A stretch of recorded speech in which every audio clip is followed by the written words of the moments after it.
Hello, my name is Jatan Patterson, and today I want to take about 5 minutes to talk to you about those dreaded spam calls. Are you tired of rushing to your phone only to find that it's a spam call? Or having your voicemail box filled with messages from numbers about your auto warranty?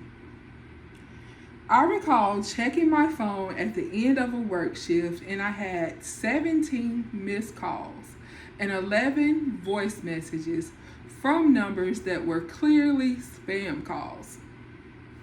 Spam calls are definitely a problem. According to the FCC.gov, approximately 8 billion robocalls about auto warranty has been made since 2018. 8 billion. And I don't know about you, but I feel like I receive my fair share of that number. Not only are spam calls annoying, they can result in leakage of your personal information. An article from CNBC.com says that 1 in 3 Americans fell victim to phone spam calls in 2020 that resulted in scams, with 2 of those popular scams being IRS calls and expiring auto warranties. I had a family member that had fell victim to an IRS call. IRS sounds very important, so she thought that the caller was true and honest. And not only that, she did owe some money to the IRS, which a lot of Americans do. So she was pressured into giving up her social security number and her banking information, and later paid fees to this company that was not the IRS. This was very alarming because she's a very cautious person, but these scammers are very clever. And they also have clever ways to making you think that you should trust them. And one of those ways is calling from numbers that look like local legit numbers. It used to be spam callers would use 800 numbers, and we knew to just ignore them.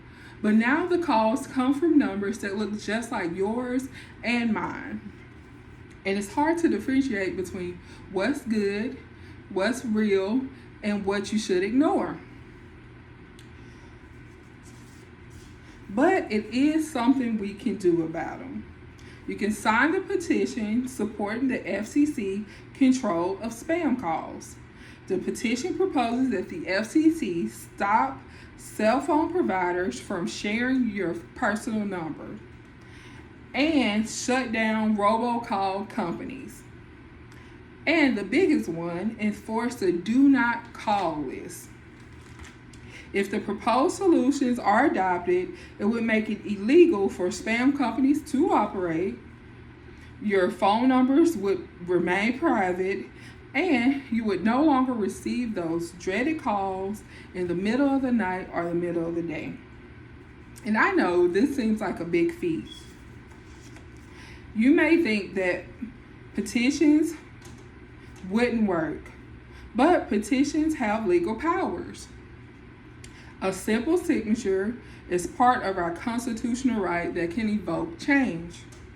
And you may think cell phone companies would not support the cause, but they also have invested in our privacy. If you check most cell phone company websites, they have information listed on how they try to protect our privacy. And it's in the best interest for them to keep us protected and to keep us happy. So imagine a world where you would only get calls from people on your contact list, or that night shift nurse that sleeps during the day only received calls from people on her contact list, and she didn't have to worry about her phone ringing all times during the day from spam calls.